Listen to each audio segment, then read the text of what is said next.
Part 1, Solipsism takes the linguistic turn. In the lecture you are about to hear, I'm going to propose what I take to be a new and improved version of solipsism, to be exact, of ontological solipsism or metaphysical solipsism. To be specific, I'm going to introduce the view by description. I'm going to describe what this new view is. I will then demonstrate that this form of ontological solipsism, while recognizably a form of solipsism in the old-fashioned sense, is not open to any of the familiar objections often lodged against traditional solipsisms, objections coming from Putnam, from Wittgenstein, and from Heidegger. After that, I discuss connections, if any, between my take on solipsism and mathematical intuitionism, as well as mathematics in general. So, I am proposing that philosophers and logicians investigate this newly described position, but please note, gentle listeners, that I am neither adopting the view on my own behalf nor arguing for its truth. I'm merely presenting it. I am not a solipsist myself, either in the old-fashioned or in my new-fashioned sense of the term. Of course, there is no such thing as one solipsism. There are solipsisms. In fact, there are dazzlingly many. For instance, there are all the various expressions of moral solipsism or ethical solipsism. Perhaps one such expression of ethical solipsism is, I alone am the sole moral agent and the only source of all value to which moral obligation is owed. Morally speaking, I and my designs and my preferences are the only thing that matter. That is a formulation of old-fashioned moral solipsism.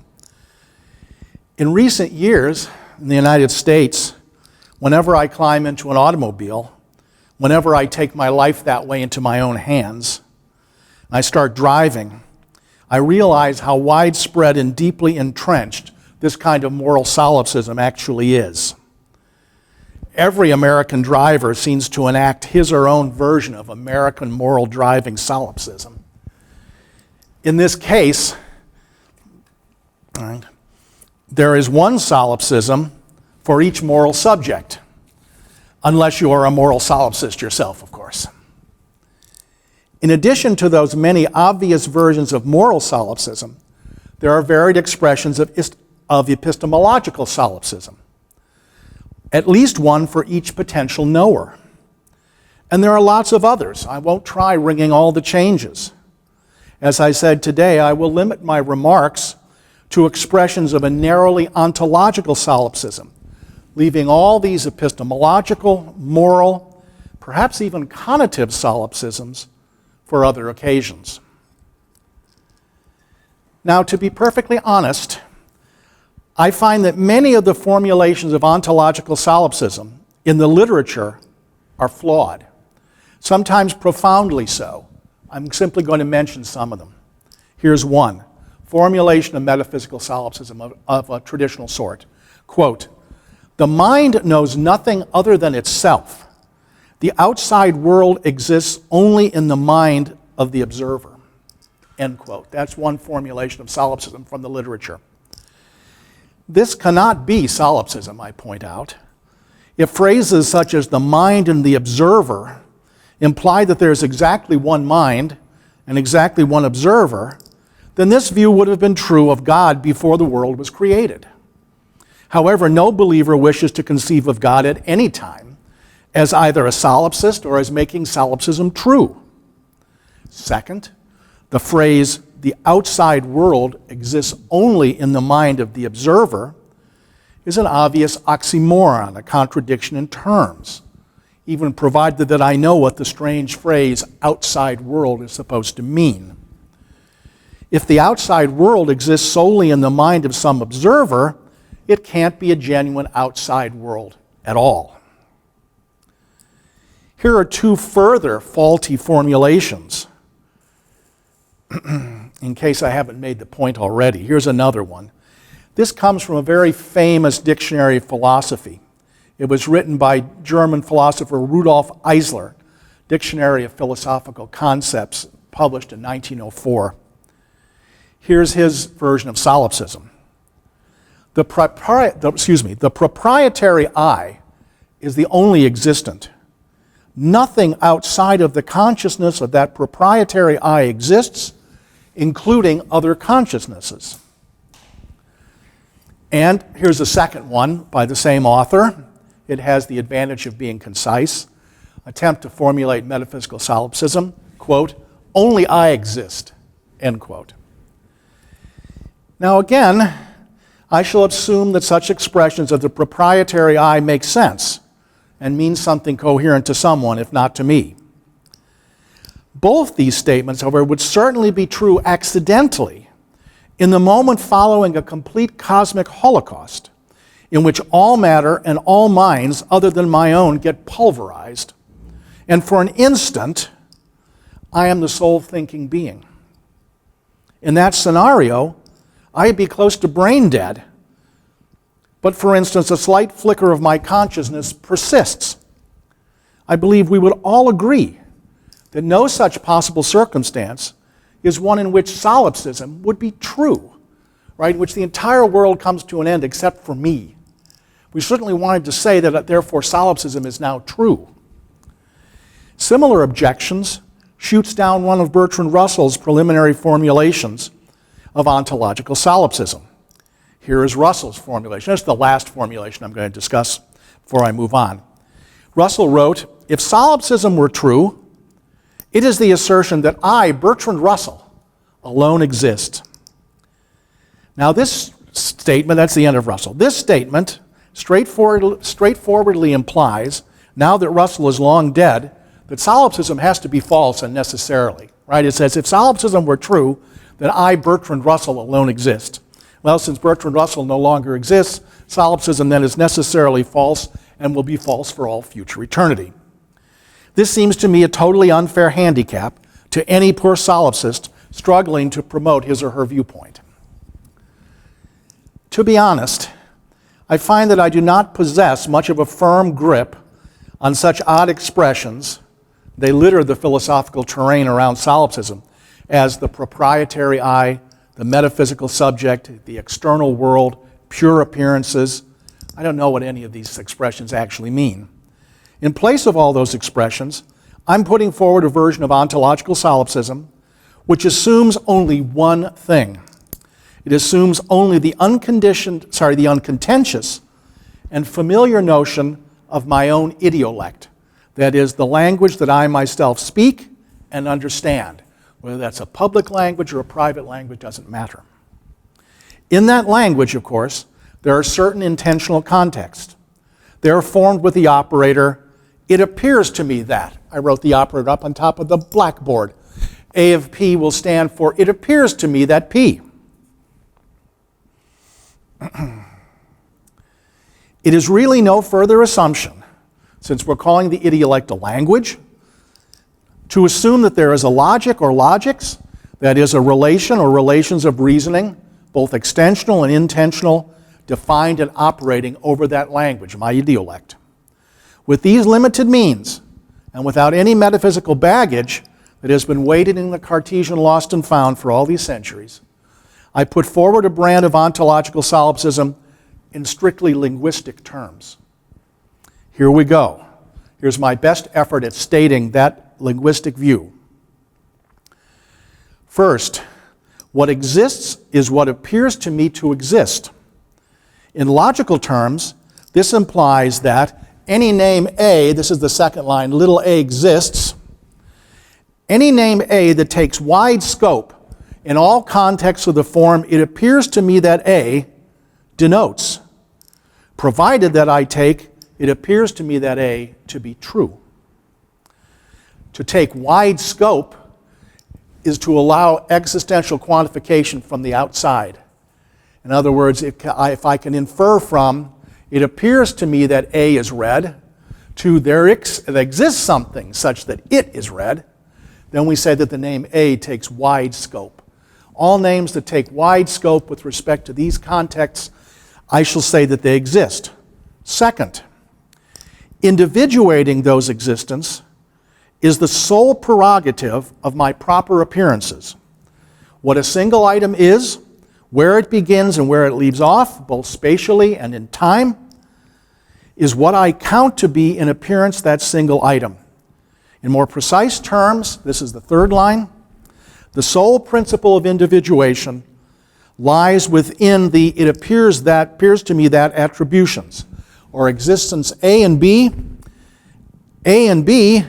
are going to be equal just in case for every context C of the form, it appears to me that C, right, if it appears to me that C holds of A, if and only if it appears to me that C holds of B, then A and B must be equal. In other words, A and B are equal just in case, a la Leibniz, they appear to be equal. For A and B to be distinguished, they have to be distinguished by my own appearances. Third, the properties had by items A that exist, according to step number 1, are those that appear to me to possess a property. More formally, a predicate P down at the bottom applies to an existent A whenever the sentence, it appears to me that A is true in my idiolect. Again, the A here and the A's and B's down below must satisfy the first part of the definition. They must exist. They must take wide scope in the it appears to me that contexts. Please note that my idiolect, although spoken only by me perhaps, is not necessarily a private language in the sense of philosophical investigations and numerous commentaries on that book. In other words, the names and quantifiers of my idiolect are not restricted to referring solely to my own sensations. Also, these contexts C and inferences over them are in no ordinary way strictly private to me. They can be perfectly public. I am able to speak aloud and make them in the public arena. Let me say what's happening here very simply. Inside my idiolect, the language that I'm speaking to you now, I am carving out a theory that I'm calling linguistic solipsism. I'm laying down when things in that theory will exist. I'm laying down when existing things are equal or not. And I'm laying down when existing things have properties or not. And they have those properties and are equal to each other and exist just in case they appear to me to have those properties under the right wide scope conditions. Now, it's an imaginary David Charles McCarty and not me who adopts and defends this version of solipsism. And I'm going to call that imaginary person the linguistic solipsist. For such a person, his version of solipsism bears some obvious advantages relative to other versions of solipsism traditional from the literature. First, my version does not entail either that the solipsist is the only existent, that he is the only conscious subject, or that such ghostly entities as the proprietary I exist. It carries no such implication. Second, in the linguistic formulation, I do not have to figure out ahead of time what a mind is, what it would mean for there to be only one such mind, and further, what it would mean for it to be my mind if there were only one such. Third, linguistic solipsism represents my best effort to render the slippery idea of ontological dependency, the thing that seems to be meant if someone says that the existence of a particular depends upon the existence of my mind. One old-time rendition of ontological solipsism would have it that only my mind exists as well as those entities dependent upon my mind. And this is of what, in general terms, what I'm trying to put across by these three theoretical statements. In all fairness, I have to admit that in the existing literature, my formulation of solipsism is not entirely unprecedented. It bears a clear family resemblance to the version of epistemological solipsism that Bertrand Russell set out later in his career, later than the one I just mentioned. Russell offered for solipsism the catchphrase that only data exists. Data are the whole universe. This is similar to what I'm putting out here. I'm imagining a universe that consists entirely and only of my own appearances. Since we are talking about Russell, my treatment of solipsism may remind some readers of Russell's famous distinction between knowledge by acquaintance and knowledge by description. The wide scope name in A exists, in my account, corresponds roughly to Russell's items of acquaintance, while a narrow scope name, right, would be a Russellian object only under a suitable description, the apparent so-and-so. Now, the view I am presenting today is plainly a form of ontological solipsism. Those things that exist are those that appear to me to exist, and those things are individuated according to their appearances to me. My solipsism does not seem anywhere near as metaphysically severe as other earlier forms. For example, in my idiolectic, the term John, as it refers to my brother, as well as I, as applied to me, both take wide scope. Famously, you can quantify onto them through an appears that context. From it appears to me that John is a person, I'm perfectly ready to infer there is something that appears to me to be a person. A similar thing goes for I, right? From it appears to me that I am a person, I'm willing to infer that something appears to me to be a person. So I and other persons, on my view, continue to exist, except that any properties they have are determined entirely by my appearances. They have no other properties. Yet the formulation of linguistic solipsism is free of all the ghosts and specters haunting traditional formulations, like pure appearances. In the present case, there are no private languages, no pure appearances, no epistemological or metaphysical subjects. There need not be any disembodied minds, unless they start to appear to the metaphysical solipsist, of course. Part 2, objections overturned. Putnam, Wittgenstein, Heidegger. I am not sure why, but some philosophers have supposed that Putnam's twin earth argument and Wittgenstein's private language argument are both effective against solipsism. Even if they are effective against traditional solipsism, and I rather doubt that, they are certainly complete flops when it comes to solipsism that has taken the linguistic turn. Before I start examining each argument individually, I have to remind you of something. Before I'm going to examine two arguments here now, one by Putnam against solipsism, one by Wittgenstein against solipsism. Before I do that, I need to remind you of something. If either argument is to succeed against solipsism, the premises of the argument must be acceptable to the solipsist. Simply showing that traditional solipsism is wrong by using premises that no solipsist would accept is no philosophical success at all. Right? To refute Russell's solipsism in the last formulation, all it would take is to point to something in the universe that's not data. Right? This formulation was the universe consists entirely of data. Well, to refute that, all you have to do is point to something that's a chair and is not data. Right? So to succeed against the solipsist with an argument, you need to set out the argument in such a way the premises are such that the solipsist would accept it. So here's Putnam's argument. He reasoned in the following way in his paper from the 1970s about the meaning of meaning. It is perfectly consistent, he reasoned, with all our ordinary appearances of water, that there be another substance, distinct from water in chemical composition. He called it twin water, and he imagined that it had the molecular structure XYZ. And it is subtly and unnoticeably different from water. It has all the appearances of good old water. Now, Putnam concluded from this well-known thought experiment that, and I quote him, meanings, what he means reference determiners, ain't in the head, or aren't in the head, end quotes. So, it follows, it would seem that the meanings of the solipsist cannot be determined by such mental entities as his or her own appearances that I suppose are in the head.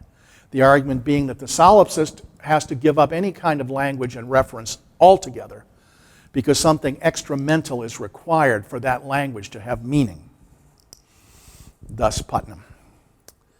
It should already be plain to you from what I've earlier set out that my linguistic solipsist cannot accept the premises cannot accept the thought experiment that Putnam puts forward, because the entities that he accepts are individuated entirely by his own appearances. But the premise, the thought experiment, is therefore impossible or contradictory on his view. Remember that A is equal to B just in case they share all the same appearances. Well, water and XYZ, by assumption, share all the same appearances. So for my solipsist, they are identical.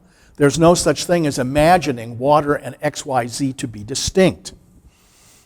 For Putnam asked the linguistic solipsist to imagine that there are two distinct things, water or H2O and XYZ. Things that are distinct yet agree in all their appearances, in all their it appears to me contexts. But this is a prospect my linguistic solipsist has already ruled out. All acceptable entities are individuated entirely in terms of the solipsist's own appearances and nothing else. So, to put it in a nutshell, Putnam's premises, the thought experiment, are not acceptable to an intuitionist to a solipsist who insists that everything be individuated according to appearances entirely. Next, Wittgenstein, or at least a Wittgenstein reconstructed or reconstrued by his numerous commentators. From their reflections on the private language sections of philosophical investigations, many commentators have supposed that unless there be an external world, there might be two speakers that agree in the meanings of all their terms, and yet the use that they make of those terms is otherwise identical.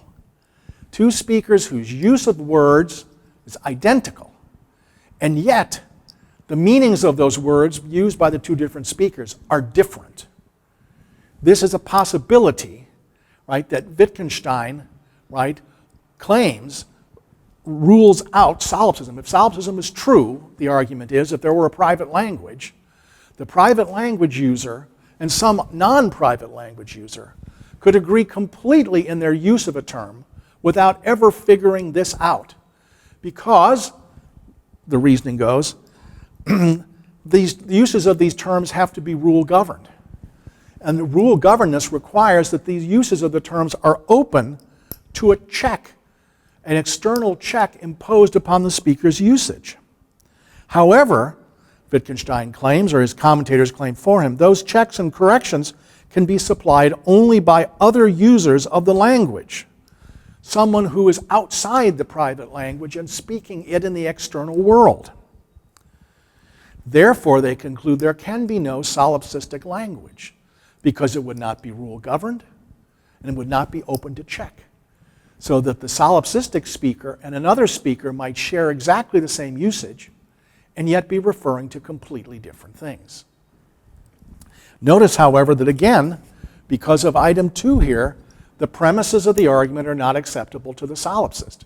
It is not possible that two terms agree in all their apparent usages, and yet their meanings differ. It cannot be the case that A and B differ in meaning, and yet they look to be exactly the same in terms of their apparent usage. That's impossible on this view. This time, again, the solipsist is in a position reasonably to accept all the premises of the Wittgenstein argument, but deny the conclusion. We've already seen that the linguistic solipsist, for example, can agree that there are other persons, such as my brother John. By the same token, the solipsist can agree that there are other speakers, and there can certainly appear to him to be other speakers speaking an intelligible language. The idiolects of these speakers appear remarkably similar, but perhaps not identical to his own. Furthermore, to the solipsist, there are apparent occasions when other speakers appear to correct the solipsist usage. There is, therefore, no bar to the solipsist accepting apparent checks and corrections on his speech when it comes to those large domains of his language that he shares with others. Again, by the lowest principle, if it appears that someone is correcting his language, then indeed someone is correcting his language. After all, even the linguistic solipsist can realize that the appearances of other persons are apparently reliable. the solipsist can correlate his own utterances and those with others across a wide front in a fashion that seems to be regular. Hence, the solipsist obtains good reason to accept checks and corrections on his usage from others that he has already determined to be apparently reliable and hence are reliable. In other words, the linguistic solipsist is able to accept any rule-governed shared words that others apparently accept. The private language argument in terms of checks and balances does not go through here. One final argument against solipsism that's not found in analytical philosophy but is found in the work of Martin Heidegger, and I'm referring to sections of the first part of Being and Time.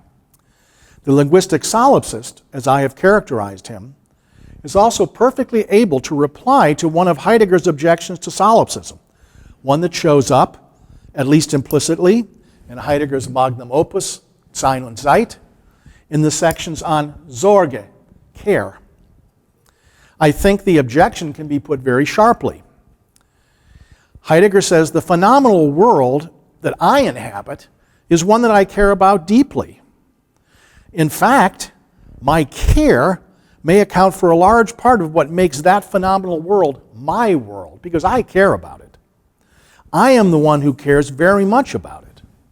By contrast, a world, if it is a world, composed wholly of disembodied or pure appearances, a kind of perfect virtual reality stunt that passes before my eyes, right, need not be a world that I care a fig about. After all, for example, I don't flinch normally when I'm at the movies, in the movie theater, and a viper rears its head on the movie screen, a snake, and hisses at the screen and spreads its cowl. I don't go, oh, frightened. There is nothing in that series of visual appearances on the movie screen that make them mine, that make them a series of members of which I care, sometimes deeply about. So the argument against the solipsist is if life and the world were nothing but a stream of appearances, there's no sense in which they need be my appearances. They might be just like a set of pictures that I see in a movie screen. I don't need to care about them at all. My solipsist, on the linguistic view, notice what exists and how it is identified depends wholly upon appearance, upon sentences of my idiolect that I hold to be true, and not just on a bunch of pictures of apparent things that may have no relevant relation to me at all.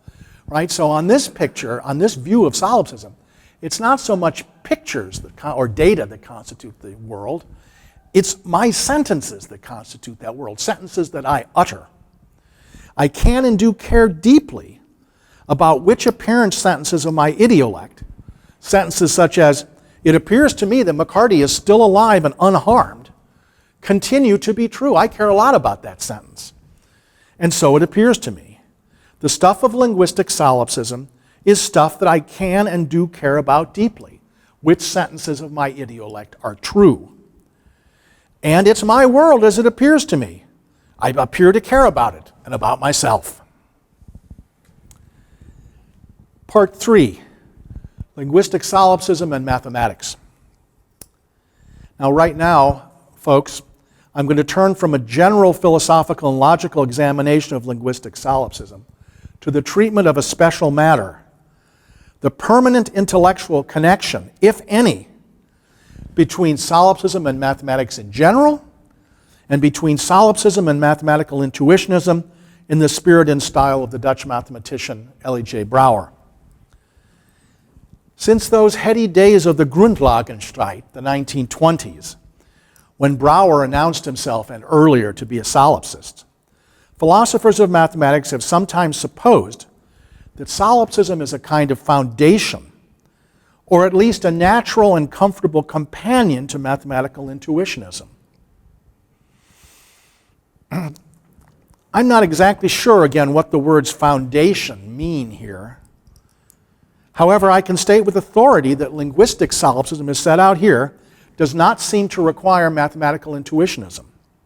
The mathematics of a committed linguistic solipsist, in this sense, does not have to be that of Brouwer. Now, I start with a remark about the logical signs of the solipsist idiolect. there seems to be nothing at all obliging the linguistic solipsist from abandoning the familiar truth tables and the only two-value interpretation of those truth tables given by classical mathematicians or logicians. There is no bar to my admitting, as my solipsist, that negation appears to exist as a truth function, and is the truth function we ordinarily take it to be. Right? Negation passes the wide scope test. I can conclude that there is a truth function that appears to me to have these properties.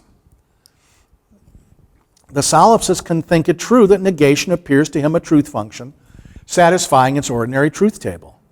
Moreover, he is willing to infer from, using an inference that is wide scope, that there is a function f such that it appears to him that f satisfies the ordinary truth table, the same truth table as negation.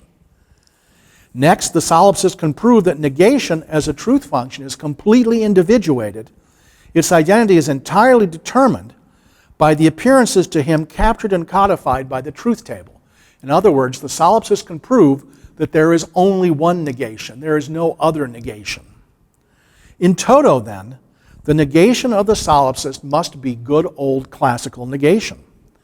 Now, to return to Brouwer and intuitionism, I remind you that infamously Brouwer took the statement, either A equals B, or it is not the case that A equals B, to be false when quantified universally on A and B.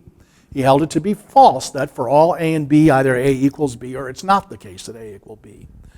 In fact, Brouwer claimed to be able to prove from such intuitionistic principles as the continuity axiom that it is false that R equals S or R is not equal to S for all real numbers R and S. Now, if A and B are entities for the linguistic solipsist, and negation gets for him the treatment I just mentioned, then the statement for all A, for all B, A equals B or A is not equal to B seems perfectly acceptable.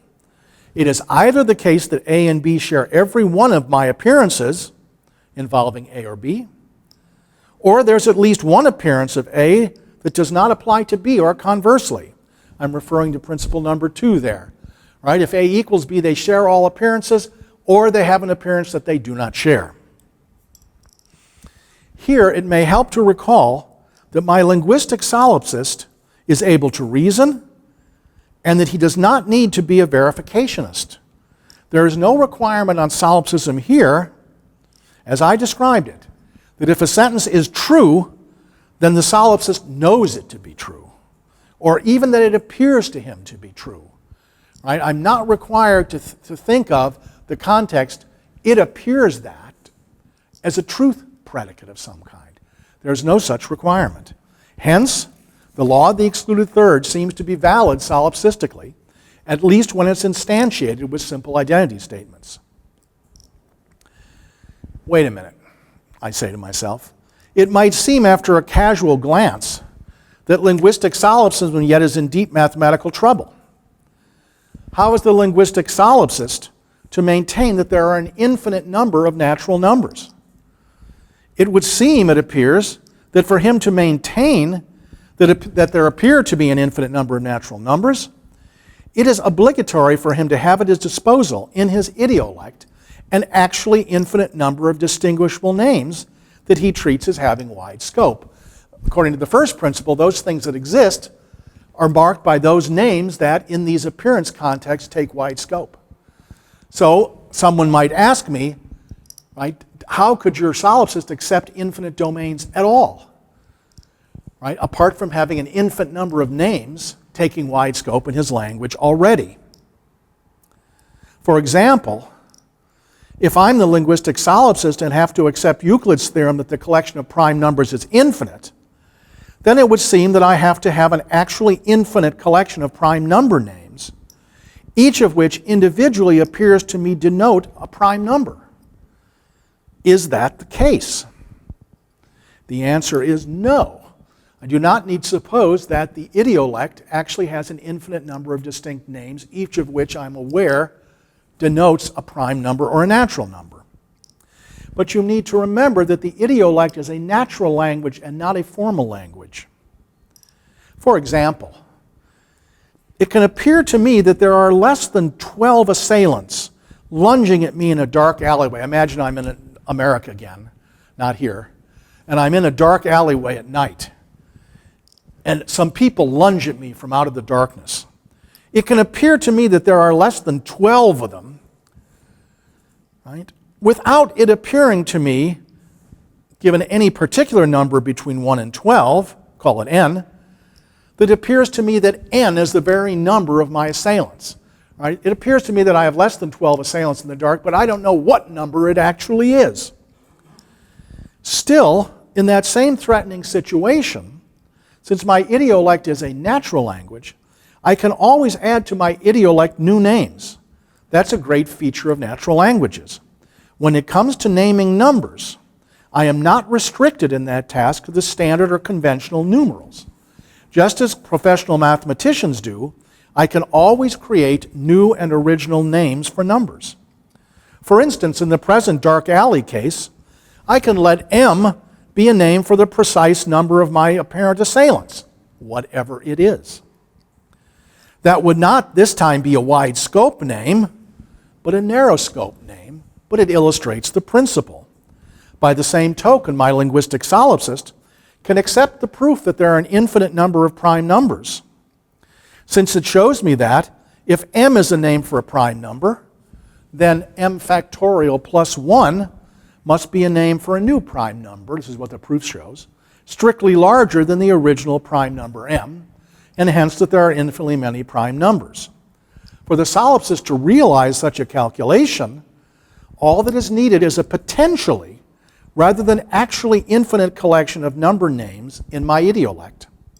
No matter how many number names I have at my disposal so far, I should be able always to add another, even ones that are recognizably distinct from all the names that I have coined for numbers so far.